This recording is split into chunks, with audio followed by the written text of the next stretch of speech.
direitos humanos e educação. Vamos iniciar o nosso momento de reflexão, pensando um pouco sobre a descrição do guia, o guia que é o nosso documento de análise de estudo. No guia nós temos as unidades 1 e 2. Na unidade 1, nós podemos pensar um pouco sobre o universalismo e especificidade, delimitando o campo dos direitos humanos, a era dos direitos, o que são os direitos, evolução dos direitos humanos, a educação em direitos humanos e tratados internacionais, a Declaração Universal dos Direitos, o Plano de Ação e Cooperação na Educação em Direitos Humanos, tratados internacionais, a relação do trabalho com os tratados internacionais, a relação do Brasil com os tratados, a educação em direitos humanos como delimitações históricas e metodológicas.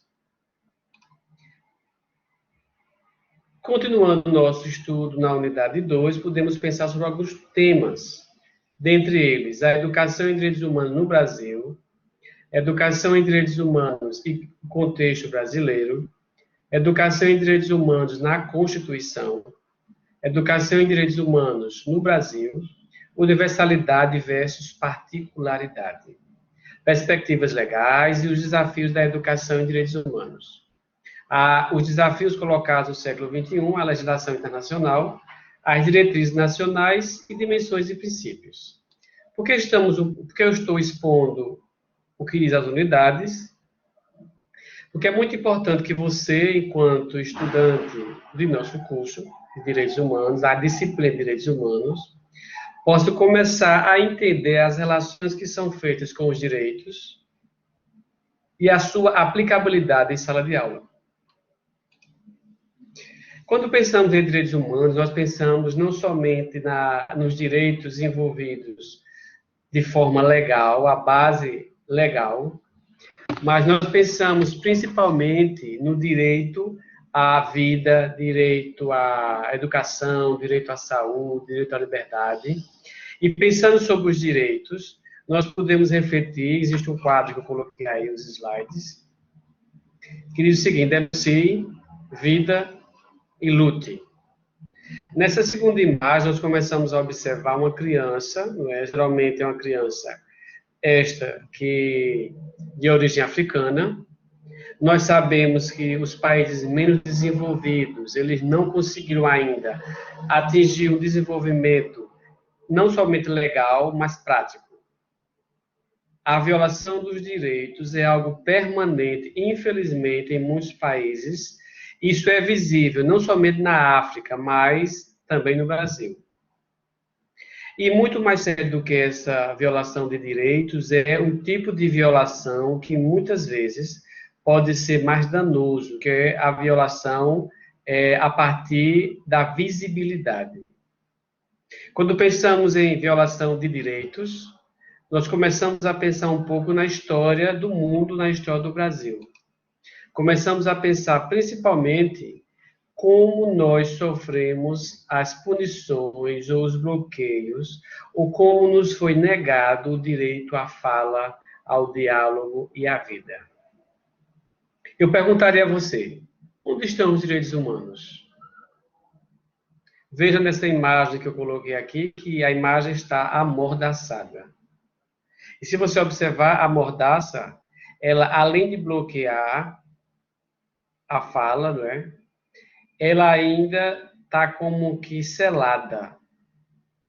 Se você pensar em direitos humanos no Brasil, você começa a ver que, desde a história do Brasil, lá no momento de 1500, com o descobrimento, ou não descobrimento, mas com a chegada dos portugueses às terras indígenas brasileiras, você começa a observar que, desde o primeiro momento, os indígenas, depois os negros, as mulheres, as crianças, os menos favorecidos, os vulneráveis, passaram por um processo de violação do seu direito à vida, à fala, à existência. Se pensarmos também o que significa essa não existência e não fala, você pode começar a pensar o que é que está envolvido, o não existir o não falar. O que é que está envolvido em você? Não existe, você não fala, você não opina, você não vive. Você simplesmente é reconhecido como objeto. Aqui tem uma imagem que fala um pouco sobre a nossa escola. E aí você vê do lado esquerdo os Simpsons, retratando, né, um desenho animado, que em muitos seriados, em muitos capítulos, ele retrata a realidade da vida humana, a realidade, no caso, muito a realidade americana. E as críticas que eles fazem ao formato de escola. Abaixo, você vai observar uma foto com uma família afrodescendente, onde você observa não somente a família unida e abraçada, mas você observa que ao longo da trajetória no Brasil dos direitos, existe em muitos lugares, eu diria em nosso país, ainda a permanente, eu diria, violação do direito humano e principalmente o direito ao reconhecimento social. Então, vamos fazer um exercício. Se coloque nessa foto. Essa foto é de uma família negra, pode ser a minha, pode ser a sua. Essa criança na escola, somos nós que ensinamos, e a criança que hoje está na escola. Na terceira foto, você vê o diálogo do policial com as famílias. E quando você começa a pensar nessa violação de direitos, você começa a ver recentemente, tivemos um caso de adolescentes mortos no Rio de Janeiro. Então, nós temos casos reais de violação, e esses casos reais, eles refletem, em sua maioria, não somente a violação do direito à vida, mas resultam numa sociedade ainda ausente, com lacunas históricas, econômicas e sociais. E quando pensamos que era essa, a era dos direitos? Existe um autor que nós escrevemos em nosso material, nosso guia, o Bobbio, que ele considera que a fundamentação dos direitos humanos não se trata de um problema inexistente. Já pensou como a gente age, como a nossa vida é permeada, a rotina, como se não tivéssemos problemas com relação a isso? Já começou a pensar como a gente convive com os fatos sociais, a gente interage com a realidade da sociedade, mesmo mascarando o que de fato essa sociedade apresenta. E Bobbio vai afirmar que existe um problema que para muitos é inexistente. Um problema que aparentemente parece resolvido na Declaração Universal dos Direitos Humanos, mas que ainda não foi resolvido. Ele vai descrevendo, o documento foi aprovado por 48 países membros. Mesmo com a aprovação, nós sabemos, da Declaração Universal dos Direitos, isso não significa que nós teremos a efetivação do direito. E pensando sobre efetivar o direito, então, nosso material nos informa 4 dificuldades possíveis. Nós temos muitas dificuldades possíveis, mas vamos trabalhar com 4 dificuldades. A primeira dificuldade possível, nós pensamos que é os direitos humanos como uma expressão muito vaga. Você já pensou que quando você pensa em direitos humanos, você lembra sempre do presídio? Parece que nós só refletimos sobre os direitos humanos quando nós observamos ou os filmes que falam sobre a violação de direitos, ou quando a gente observa um noticiário da televisão, informativos ou ações jornalísticas que demonstram que tal presídio foi invadido, os policiais estão promovendo a matança de pessoas que estão aprisionadas. Será que a gente não tem realmente, de fato, essa não precisão de concepção sobre direitos humanos? Outra dificuldade que pode ser uma dificuldade é que os direitos humanos constituem uma classe variável que foi modificada e continua se modificando ao longo da história. A terceira dificuldade apontada é que os direitos humanos conformam uma classe heterogênea. Como é que nós vamos unificar as concepções sobre direito? Se cada país institui a sua própria lei civil. A lei civil, a lei do país, ela tem por base os documentos internacionais. Mas a interpretação dessas leis, em muitos momentos, pode não ser a concepção brasileira. Temos vários casos de juízes que compreendem algum delito, aconteceu um delito agora com a família, que o causador foi para a Espanha, e voluntariamente foi para a Espanha e retratou que matou os seus familiares. Então, eu lembro que na internet, na televisão, essa pessoa apontava que, teoricamente, lá teria um presídio de maior qualidade. Veja até que ponto o indivíduo ele age diante da violência ou diante de uma situação que, sabendo que violou o direito humano à vida daquela família, ele busca os artifícios legais para, eu diria, não cumprir o que se diz, o que legitima a lei e a Constituição. A quarta dificuldade é que existem direitos que são antinômicos. Que sentido é esse de antinomia? É isso que eu estou tratando, sobre a questão de você pensar que, em muitos momentos, a interpretação jurídica ela está a favor do violador, mesmo sabendo que a Constituição que rege o país, os documentos internacionais, legitimam que, quando a gente viola algum direito, precisa, eu diria, ser penalizado por esses atos. E Bobbio, que é um dos autores que a gente mais trata em nosso material, ele defende que os direitos humanos são direitos históricos que surgiram gradualmente e não de uma única e definitiva vez. Se ao longo da história tivemos muitos momentos históricos e a sociedade vem mudando ao longo de sua trajetória, é natural que as concepções de direito humano, venham a ser modificadas.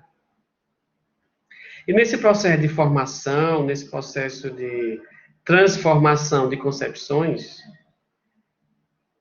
nós podemos citar 3 momentos. O nascimento dos direitos humanos, enquanto direitos naturais, o contexto das teorias do justnaturalismo, a apropriação desses direitos dos Estados e por estes, e, finalmente, sua afirmação universal no âmbito da declaração firmada pelas nações. E, de fato, caro aluno, o que são direitos humanos? É possível percebermos que, na concepção de direitos humanos, nós podemos ter muitas vertentes, vamos citar 2. Por um lado, há o entendimento de que os direitos são inerentes à natureza humana. E, por outro lado, que são artefatos. Quer dizer, o direito humano nasce a partir de uma construção do ser humano e pode ser conquistado por luta. Por exemplo, o voto feminino, o casamento homoafetivo, a luta dos negros na África, nos Estados Unidos e no Brasil. Estão compreendendo? Em nossa concepção, existem 2 vertentes, assim definimos.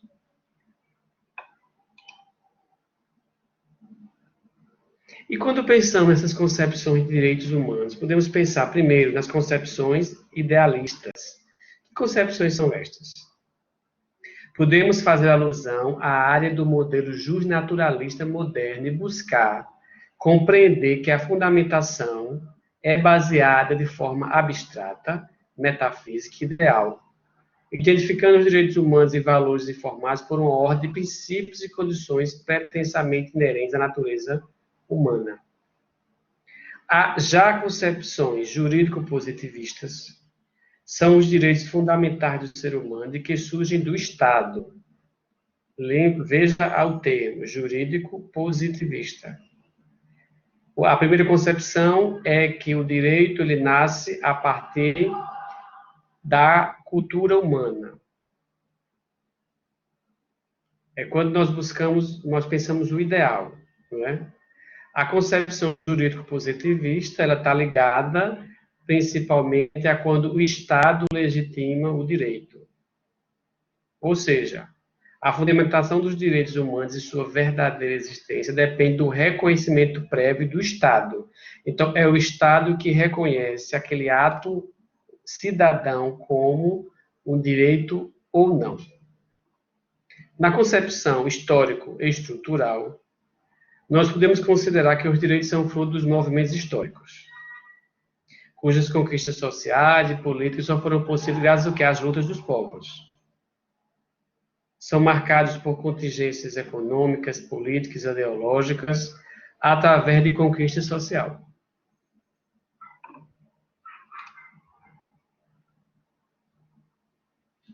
Quando pensamos nos direitos humanos numa abordagem histórico-cultural, nós precisamos pensar em alguns atos. No Brasil, em 1964, ocorreu e deu-se início aos atos institucionais que foram, eu diria, bloqueadores ou cercearam o direito do cidadão brasileiro.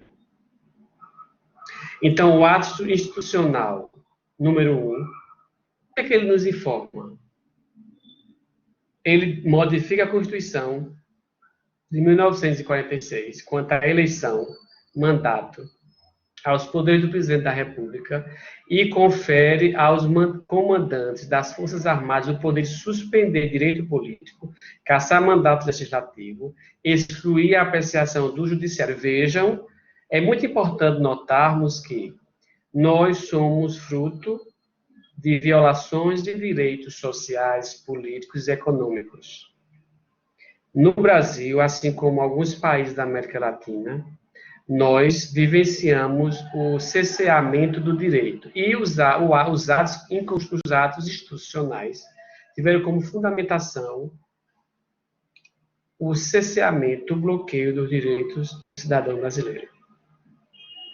O ato institucional número 2, de 1965, o que é que ele vai trazer? Ele modifica a Constituição de 1946, quanto ao processo legislativo, eleições, os poderes. E veja como é que é organizado. Ele suspende as garantias de vitalicidade, inamobilidade, estabilidade e exercício em funções de tempo certo. Exclui a apreciação judicial. Vejam como, através do cerceamento legal na visão dos militares e de quem estava conduzindo o processo de golpe, o cidadão brasileiro ele passou por um processo de cerceamento. No ato institucional número 3, nós podemos visualizar sobre as eleições diretas nacionais, estaduais e municipais, que só permite a senadores e deputados federais ou estaduais, vejam só, permite com prévia licença exercer o cargo de prefeito na capital do estado, exclui a apreciação do judiciário e legitima a violação dos direitos. O ato institucional número 4 convoca o Congresso para discutir a votação da promulgação da Constituição, em 1966. Em 68, suspende a garantia do habeas corpus para determinados crimes, dispõe sobre os poderes do presidente da República de decretar estado de sítio. Vejam como a gente, na América Latina, nós temos muitos países que estão vivendo esses atos institucionais.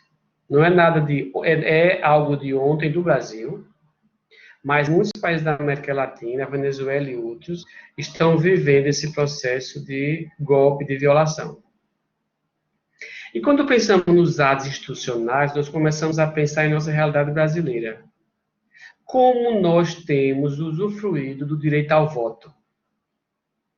Já pensou se os nossos colegas ou o nosso povo brasileiro tivesse consciência do que significou a ditadura, do que significou a violação do direito para o cidadão naquele momento, para o brasileiro? Nós poderíamos valorizar não somente as nossas opções de voto, mas principalmente, eu diria, não perpetuar o jogo político que não venha a tratar sobre o direito à vida, ao bem-estar e ao bem-estar da população. Nós sabemos que, nesse momento histórico, houve a dissolução do Estado Democrático de Direito. Esses dados institucionais dissolveram o Estado Democrático de Direito, fechando por completo o sistema político e impuseram a ditadura.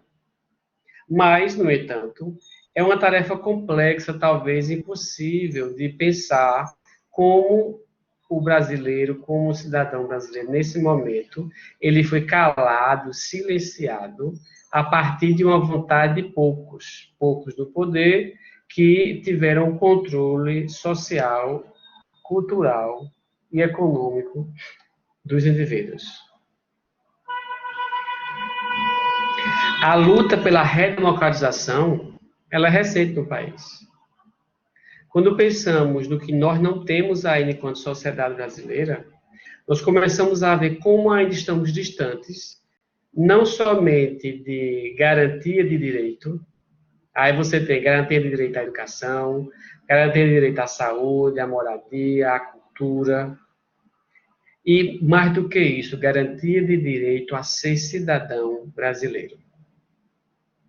Eu coloquei aqui algumas fotos onde você tem a mãe com seu filho na passeata, e olha a frase: socorro, queremos viver.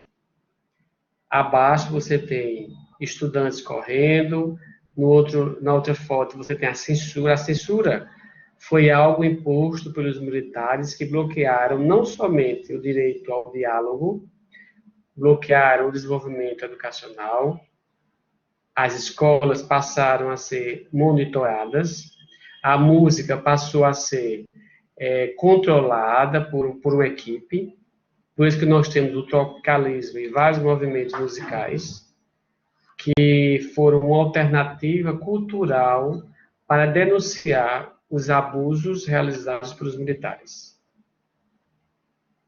Será que existe uma relação entre luta e anistia?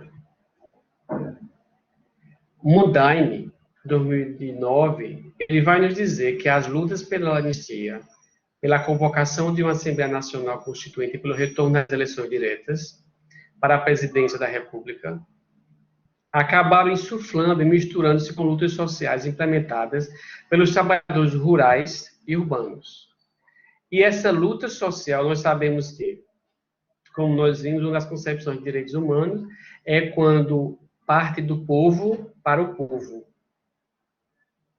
As lutas sociais, elas mobilizaram não somente a redemocratização do país, mas em que deveria haver o direito ao voto, o acesso à educação e, principalmente, todos os seres humanos poderiam e deveriam ser vistos como seres humanos que pensam, que agem e que têm capacidade de escolha. Nessa relação de luta, houve a deslegitimação da ditadura. Então, a ditadura, os líderes desse processo, desse período, eles passaram a ser não mais legitimizados. A não legitimação dessas pessoas, dessa liderança militar, perde apoio da sociedade em muitos momentos pelas pressões dos movimentos.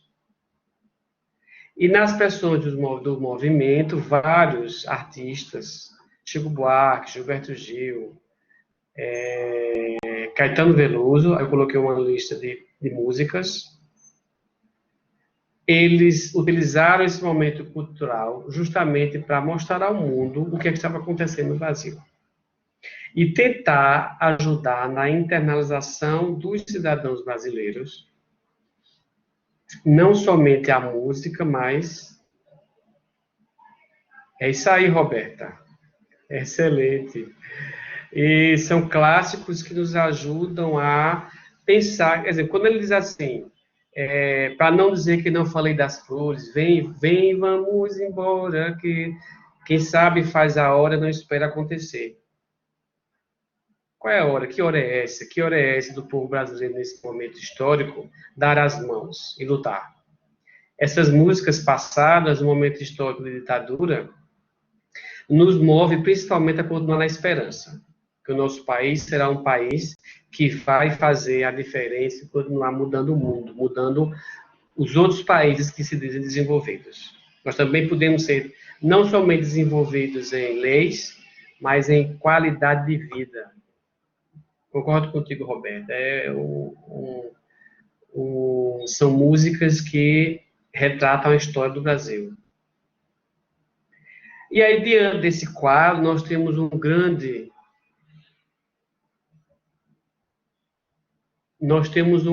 Roberta conhece, e vocês também devem conhecer, nós temos um grande pensador que mudou a realidade de vida, não somente dele, mas a realidade de vida do mundo, que é Paulo Freire.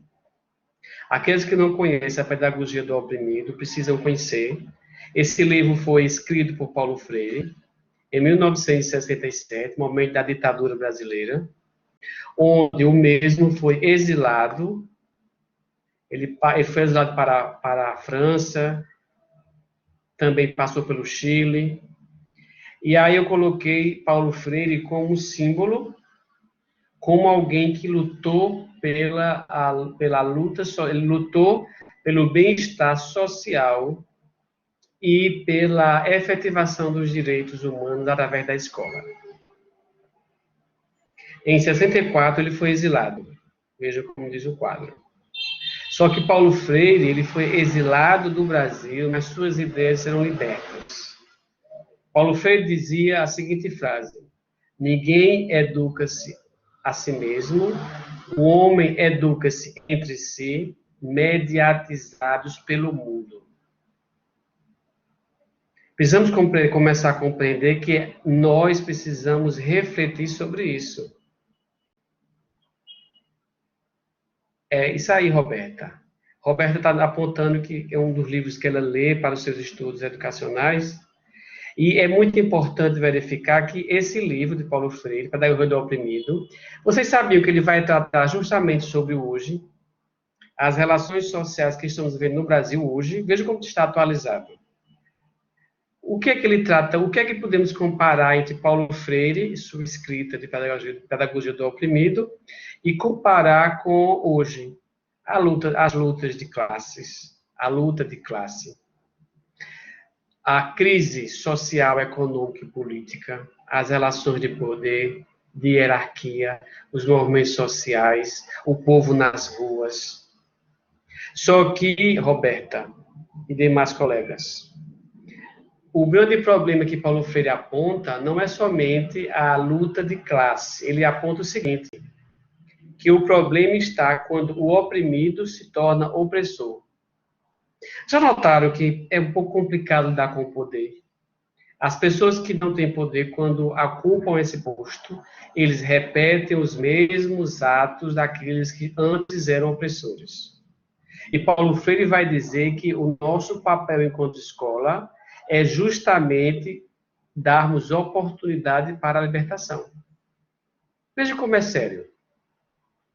Você é um agente responsável por tornar, ou não é tornar, ajudar os indivíduos a serem livres. Não é somente liberdade econômica, é liberdade de pensamento, de vontade, de ações. É diante disso que a gente começa a ver quais são os instrumentos legais que nós temos. Nós temos a Constituição de 1988, e vocês podem observar lá no seu artigo 1º, quando nos informa que nós temos direito o quê? Nós temos direito a um Estado democrático de direito. Nós somos uma república federativa, não adianta o Sul ou algum lugar do Brasil querer se dividir, não vai conseguir. Somos uma federação indissolúvel. Nós temos soberania e cidadania, devemos ter. Soberania, cidadania, dignidade, devemos oferecer dignidade à pessoa humana, valores sociais, o trabalho de livre iniciativa e pluralismo político. E aí ele vai dizer os poderes da União. Quando pensamos nos princípios, começamos a ver o que é que a legislação vai dizer que nós temos ou que nós não temos. Os princípios que norteiam, os princípios que norteiam a nossa base legal são princípios ideais. E aí, o que a gente aponta, o que é verificando a legislação, é que o direito à livre expressão é um direito constitucional. A liberdade, todos somos livres, desde que se respeite. Claro que entendemos que, como nos diz Roberta, o Estado precisa entender, é como se fosse uma volta ao Estado. É muito complicado lidar com um Estado laico, porque as pessoas levam suas bandeiras. Todos podem ter sua própria religião, igreja, credo, mas todos precisam ser aceitos e precisam ser recebidos de acordo com os seus valores. Só que essa sistematização legal nos garante que todos somos iguais perante a lei.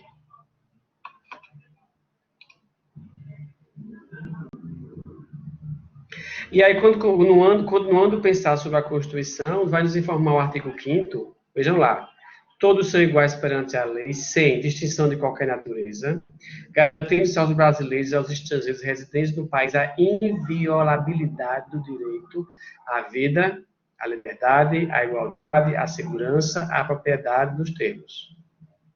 Homens e mulheres são iguais em direitos. Veja só, olha o que diz lá. Homens e mulheres são iguais em direitos e obrigações. É livre a manifestação do pensamento, é inviolável a liberdade de consciência, ninguém será privado do seu direito por motivo de crença religiosa. Quer dizer, nós temos base legal para compreendermos o exercício da tolerância e dos valores de cada grupo ou segmento. Quando pensamos em educação em direitos humanos e os tratados internacionais, nós começamos a pensar que o mundo já vive esse momento de legalização ou de direitos legais constituídos e direitos legais efetivos. Nós observamos que durante 6 longos anos, em 1939 e 1945, o mundo vive a Guerra Mundial. O conflito marcado por elevado perdas humanas, destruição, a ascensão de Hitler, o grande ditador alemão, a fragilidade econômica que se encontrava, potencializou que Hitler pudesse manipular a sociedade alemã da época, vender para o mundo. Você sabe muito bem, em muitos filmes e livros, que a proposta de marketing de Hitler era justamente dizer ao mundo que ele cuidava dos judeus. Lembram dos filmes? Ele investia muito em filmes, em comunicação. Vejam como a comunicação ao longo da história foi utilizada de forma ou negativa, ou também de forma positiva, ou foi utilizada como instrumento de manipulação de massa, como até hoje ainda é utilizada. Nesse momento de guerra, de destruição, e isso fica muito claro, Roberta nos faz lembrar, sobre o filme O Menino de Pijama. Vejam como a história, o diário de Anne Franklin. Então, como a história, ela nos traz elementos que nos ajudam a verificar como nós ainda vivemos na realidade imaginária. Quantas pessoas ainda no mundo ainda compreendem e entendem que esse momento de guerra, de morte de judeus não existiu ainda, não existiu. Vejam como é difícil num país, nos países civilizados, ditos civilizados, desenvolvidos, eles afirmam, não é, que esse momento não existiu na Alemanha. Recentemente foi aberto um local onde seria, na Alemanha, o lugar, ou foi Polônia, ou foi Alemanha, me corrijam, que foi o lugar onde Hitler passou os seus últimos momentos. E o grande problema, que eu falei, o grande problema foi como é que eles iam abrir esse espaço como uma valorização a esse personagem. E é interessante porque, ao longo da história da Alemanha e de vários países da Europa e outros países do mundo, existe o surgimento de grandes grupos, que são grupos pertencentes ou que acreditam nas ideias de Hitler. Grupos racistas, que violam direitos e que querem instituir um novo Estado dentro do Estado onde eles vivem, em que vivem. A ONU, em sua carta, reconhece a dignidade dos membros da família humana e da questão inalienável do direito à liberdade, justiça e paz no mundo. A declaração pode ser considerada como um pórtico ou em 4 colunas: o direito à vida, direito à liberdade física, à segurança jurídica da pessoa, e a segunda forma, a base dos laços do indivíduo com os grupos familiares, conjugais de domicílio. A terceira se refere às faculdades espirituais, às liberdades públicas e aos direitos políticos. E, finalmente, a quarta, simétrica com a primeira, que é a dos direitos econômicos, sociais e culturais. Para sistematizar essa defesa aos direitos, se criou o Programa Mundial para a Educação e Direitos Humanos, que é um marco intergovernamental, que foi utilizado para fomentar o desenvolvimento de estratégias de programas nacionais sustentáveis na área dos direitos humanos. E aí a Unesco, que é responsável por difundir esse programa nacional, mundial para a educação e direitos humanos, ela nos informa que a educação em direitos humanos tem como objetivo fomentar o entendimento de que cada pessoa compartilha de responsabilidade de conseguir os direitos humanos, sejam em cada comunidade e em cada sociedade, contribuindo para a prevenção dos abusos de direitos humanos e dos conflitos violentos, para a promoção da igualdade e o desenvolvimento sustentável, para o aumento da participação das pessoas em processos de decisões em sistemas democráticos. Como é triste observarmos, em alguns países como Síria, em outros países, Venezuela com violação, em vários países ainda do mundo, nós observarmos como as crianças, como as mulheres, como as minorias têm sido oprimidas com relação à violação. Para potencializar essa difusão dos direitos no espaço escolar e relacionando o Plano Nacional com a educação com direitos, foram criados pela Unesco alguns pontos, algumas expectativas ou aspectos. Dentre elas, o desafio é justamente fortalecer o respeito aos direitos humanos e às liberdades fundamentais, desenvolver a personalidade humana de forma plena, promover a compreensão, a tolerância, a igualdade entre os sexos, facilitar a participação efetiva de todas as pessoas em sociedade livre e democrática, fomentar e manter a paz e promover o desenvolvimento sustentável centrado nas pessoas. Todo esse desenvolvimento ele é centrado e de forma a desenvolver a justiça social. Se a efetivação desse plano, de fato, está ocorrendo de forma ainda, eu diria, insuficiente. Direitos humanos ainda não é pauta comum das grandes massas. Direitos humanos não é ainda interesse da mídia. A mídia se interessa só em falar sobre o problema, sobre a violação. Não temos no país ainda um investimento para a prevenção. E nessa relação de direitos humanos e educação, nós compreendemos que deve existir um diálogo entre o educador e o educando, como essa relação de ensino e aprendizagem para uma ação transformadora. Quando pensamos nesse plano, pensamos em políticas. E a política, quando ela tem alinhamento com os direitos humanos, é elaborada para promover a participação e o controle social das comunidades e do indivíduo. Isso, nós temos também a implementação de políticas, que é seguindo o planejamento e implementação de políticas educacionais, O ambiente de aprendizagem, a escola, seja associações, vai nos informar o nosso material. O próprio ambiente escolar, ele deve respeitar e promover os direitos humanos e as liberdades fundamentais. Estudantes, professores, funcionários, administradores, pais, todos precisam aprender a conviver. Como é difícil. Aprender a ser, fazer, lembra? Ser, fazer e conviver.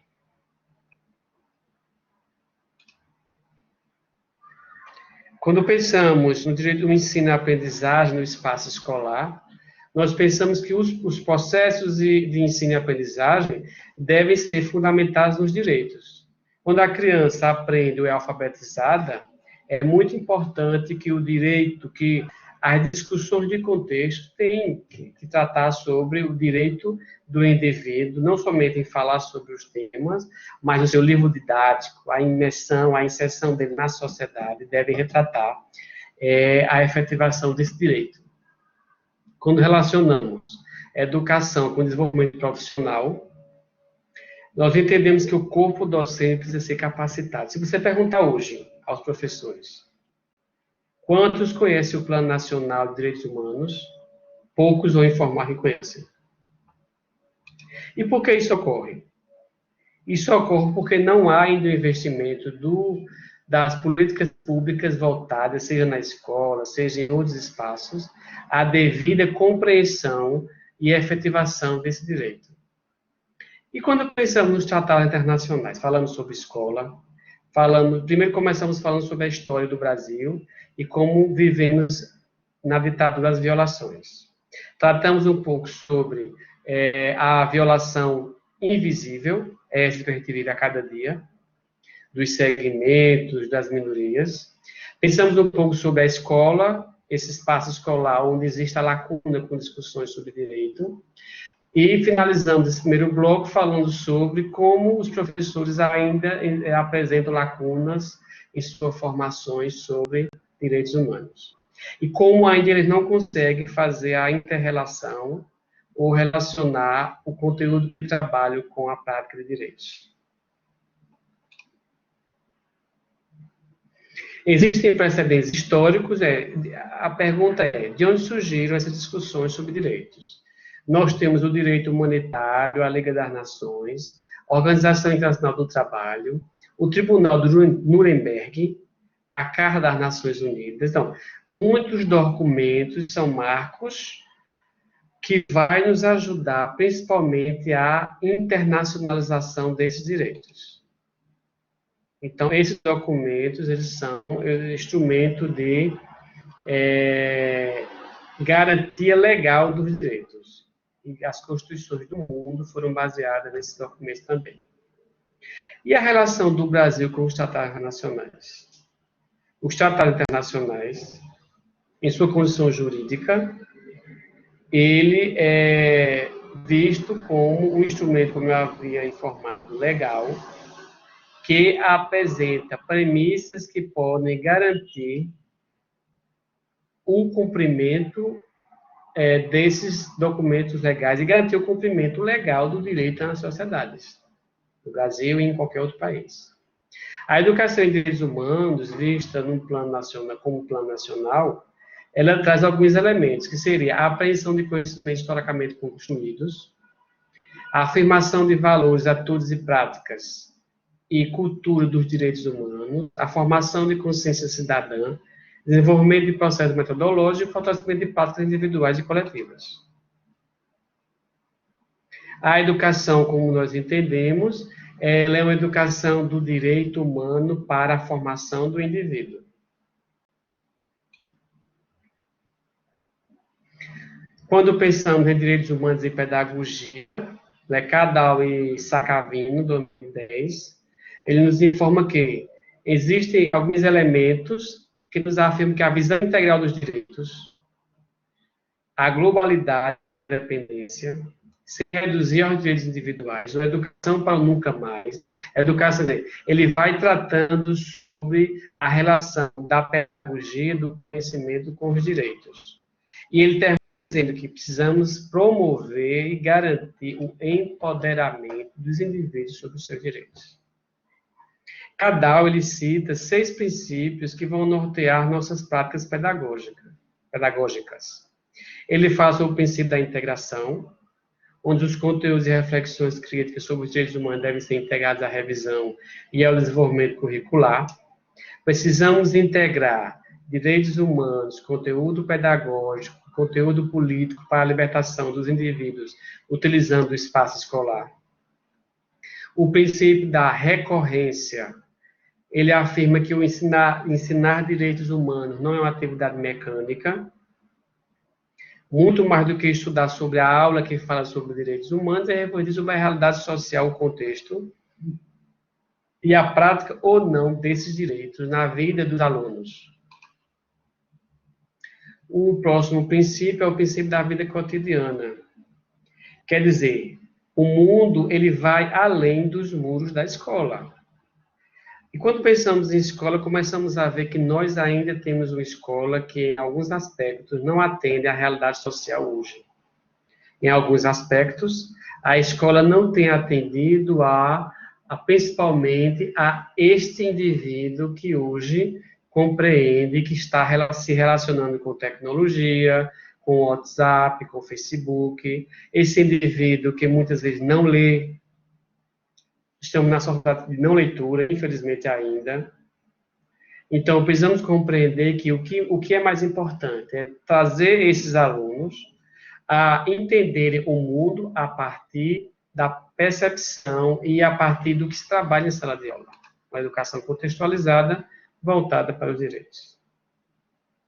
Quando pensamos no princípio da coerência, nós entendemos que é fundamental ter sentido e ter coerência entre o que você fala e o que você... É muito difícil.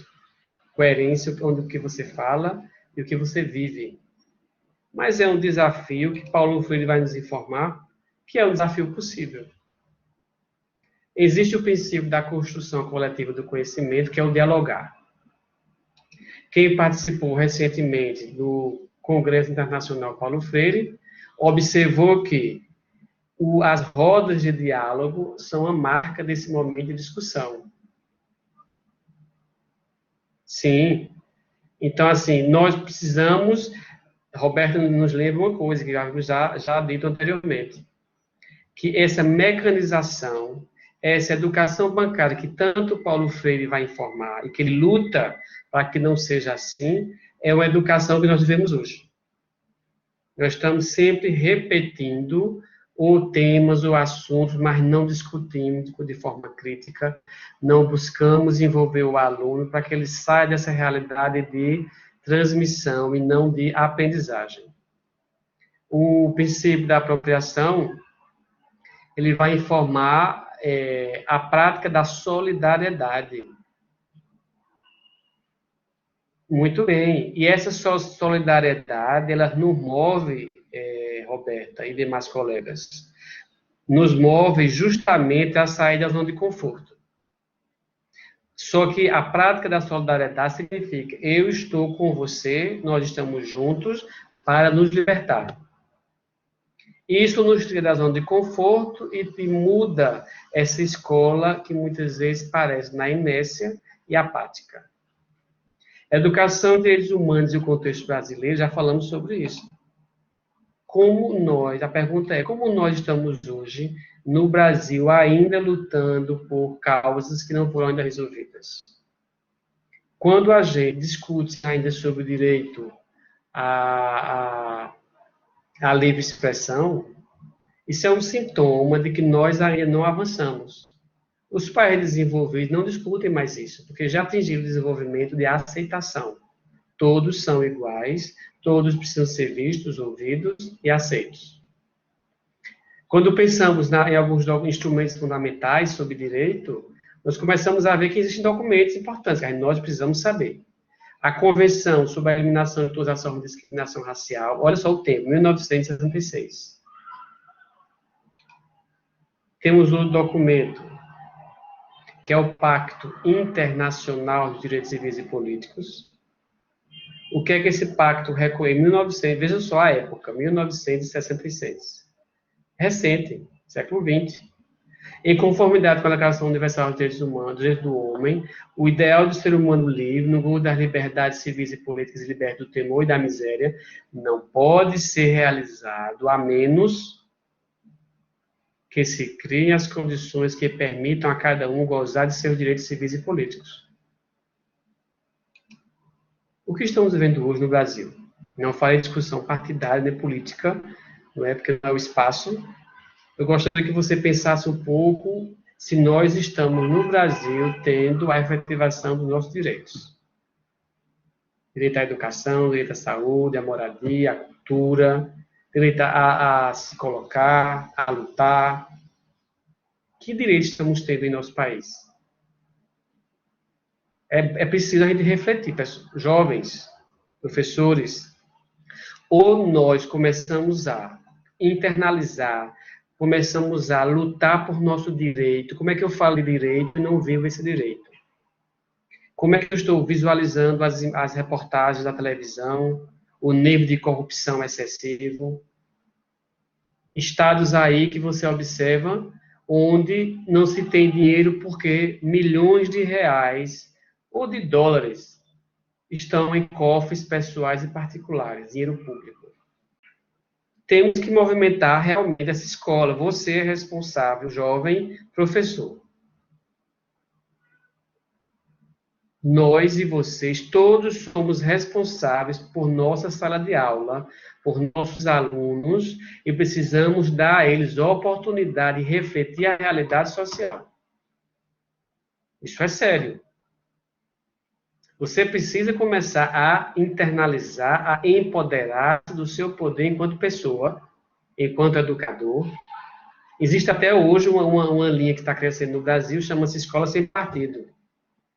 Como você pode ter uma escola sem partido, se a discussão política, ela é política não partidária, mas política ideológica, ela faz parte justamente do espaço democrático de direito, da escola, da associação, da comunidade, do bairro, onde for. Você não pode ser responsável por 1000 alunos, mas você é responsável por 40, por 20. Esses 40, teoricamente, e acredito que existe, cada um deve ter familiares. Veja o seu poder de influenciar a vida de pessoas e dos cidadãos brasileiros. Não adianta a gente falar aqui em direitos humanos se você não faz sua parte. Não adianta falar sobre o Pacto Internacional se você não compreende que essa escola sem partido ela é contrária ao que nos informa e o que defende Paulo Freire e vários teóricos. Se for pensar em Vygotsky, que nos informa que é na interação, no diálogo, na fala, que a gente cresce e aprende, como é que você vai ter uma escola que o professor tem isenção política, ideológica? Impossível. Não tem como continuarmos nessa neutralidade pedagógica. Não estou instigando a ocupações, a invasões, a seja o que for. Eu estou precisando e falando sobre a consciência sua de professor, justamente quando você precisa fazer o seu trabalho. Não somente utilizar o conhecimento do direito, mas utilizar o que o direito tem ao seu favor, ao favor da sociedade brasileira, para que a gente possa ter uma nação justa, com justiça social. E pensando nessa justiça social, claro, temos que saber documentos. O Pacto Internacional, veja, são pactos, documentos, que são documentos que falam sobre o que nós precisamos, mas enquanto a gente não se mobilizar, nenhuma mudança no Brasil irá acontecer. Quando pensamos no outro documento, no outro princípio, a Convenção sobre, olha só, eliminação de todas as formas de discriminação. Nós precisamos, ao invés de estarmos segmentados em minorias, levando bandeiras, nós precisamos levar a bandeira brasileira. Tão bela, né? Tão colorida, tão miscigenada.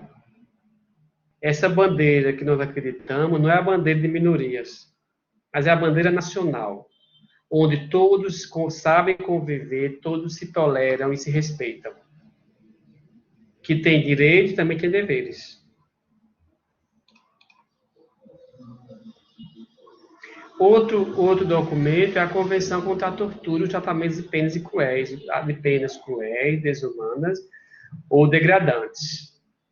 E se observarmos, o Brasil, ele fez escola na ditadura com relação à tortura. Não sei se você conhece, no Chile, tive a oportunidade de ir em minhas atividades profissionais. No Chile, nós observamos o Museu dos Direitos Humanos. E eu fico pensando, como nós não temos memória? Ou como nós não fortalecemos as nossas memórias? No Chile, o Museu dos Direitos Humanos, eles retratam o momento de ditadura daquele país. Como é rico você ver a história e você dizer, olha, eu não quero mais viver isso.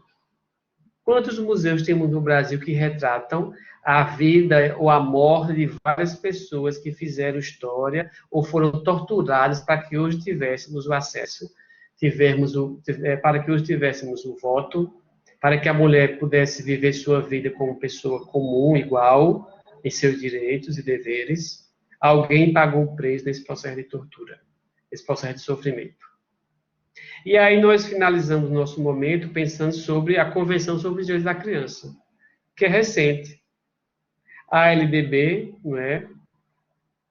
De 1996, também recente para nós, legitima o direito à educação, concretiza na lei a parte legal, que a legislação fala sobre isso, não garante, que vai nos informar a LDB que a educação é obrigatoriedade do Estado, é responsabilidade do Estado, da família e da sociedade.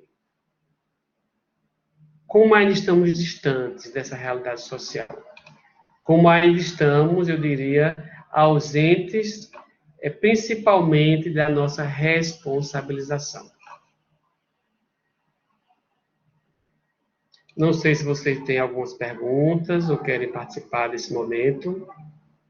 Esses 30 minutos é para que vocês possam fazer perguntas e eu possa dialogar, não diria dar respostas, possa dialogar com vocês sobre alguns temas.